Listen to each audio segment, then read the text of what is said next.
नमस्कार, आप देख रहे हो रियल एक्सप्रेस। देश दुनिया की बड़ी खबरों में आपका स्वागत है। मैं अंजना आज के मुख्य समाचारों में बात करेंगे, लेकिन मुख्य समाचारों के बढ़ने से पहले एक नजर सुर्खियों पर। BIMSTC शिखर सम्मेलन में शामिल होने के लिए प्रधानमंत्री नरेंद्र मोदी थाईलैंड रवाना। गृह मंत्री ने विपक्ष के तर्कों को किया धाराशाही, बोले वक्फ में अब नहीं चलेगी चोरी, सभी को मानना पड़ेगा कानून। सरकार विपक्ष के बीच देर रात तक चली बहस के बाद लोकसभा ने वक्फ विधेयक को दी मंजूरी, आज राज्यसभा में पेश होगा। लोकोमोटिव निर्माण में यूरोप और अमेरिका को पछाड़, शीर्ष पर पहुंचा भारत। रेलवे मंत्रालय ने संसद में जानकारी। शंकराचार्य भारती स्वामी के खिलाफ दुष्कर्म का मामला खारिज, कर्नाटक हाई कोर्ट का बड़ा फैसला। ये तो थी सुर्खियां, अब चलते हैं बड़ी खबरों की ओर। प्रधानमंत्री नरेंद्र मोदी बिम्स्टेक शिखर सम्मेलन में भाग लेने के लिए बैंकॉक रवाना हो गए हैं।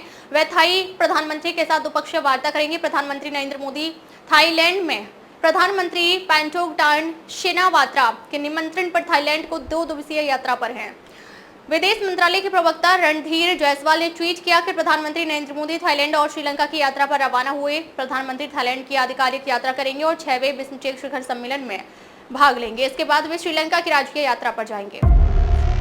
गृह मंत्री अमित शाह ने वक्फ संशोधन विधेयक के खिलाफ विपक्ष के आरोपों की धज्जियां उड़ा दी। वक्फ संपत्ति के प्रबंधन में भारी गड़बड़ियों का ब्यौरा देते हुए शाह ने साफ कर दिया कि अब यह चोरी नहीं चलेगी। संशोधित वक्फ कानूनों को नहीं मानने का ऐलान करने वालों को कड़ी चेतावनी देते हुए शाह ने कहा कि यह देश की संसद द्वारा बनाया गया भारत का कानून है, इसे सभी को मानना ही पड़ेगा। शाह ने बताया कि 2013 के वक्फ कानूनों को अति कठोर बनाने की किस तरह के दुरुपयोग किया गया है। यदि तुष्टीकरण के लिए कांग्रेस ने 2013 में वक्फ कानूनों को अति कठोर नहीं बनाया होता तो आज संशोधन लाने की जरूरत ही नहीं पड़ती। सरकार और विपक्ष के बीच गर्मागर्म बहस के बाद वक्फ संशोधन विधेयक बुधवार को लोकसभा से पारित हो गया। विधेयक के समर्थन में 288 और विरोध में 232 वोट पड़े। विधेयक पारित करने के लिए सदन आधी रात के बाद भी बैठा रहा। AIMIM अध्यक्ष असदुद्दीन ओवैसी ने इस कानून को मुसलमानों पर हमला बताते हुए विधेयक की प्रति फाड़ दी।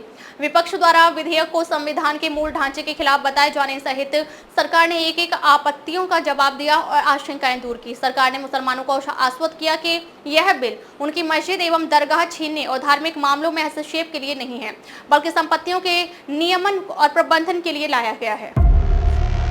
भारत ने रेलवे लोकोमोटिव निर्माण में एक वैश्विक लीडर के रूप में अपनी पहचान बनाई है। वित्त वर्ष 2024-25 में रिकॉर्ड 1681 लोकोमोटिव का निर्माण किया गया।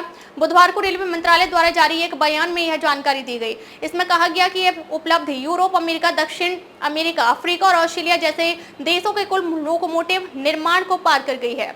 यह भारत के रेलवे क्षेत्र में बढ़ती वैश्विक क्षमता को दर्शाती है। इसमें कहा गया कि पिछले वित्तीय वर्ष यानी 2023-24 में 1472 लोकोमोटिव का निर्माण हुआ था। इस लिहाज से गत वर्ष की अपेक्षा इस बार 19% की बढ़ोतरी हुई है। गोकर्ण स्थित श्री रामचंद्रपुरा मठ के श्रीमद जगतगुरु शंकराचार्य श्री श्री राघवेश्वर भारती स्वामी के खिलाफ दुष्कर्म के मामले को खारिज करते हुए कहा कि कथित घटना की शिकायत करने में 9 वर्ष की देरी को लेकर शिकायतकर्ता के पास कोई सही स्पष्टीकरण नहीं था।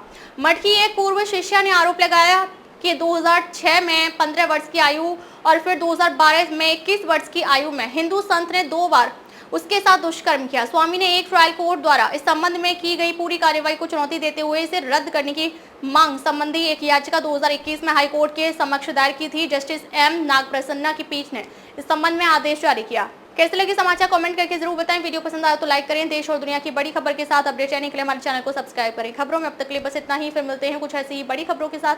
तब तक के लिए नमस्कार और देखते रहिए रियल एक्सप्रेस।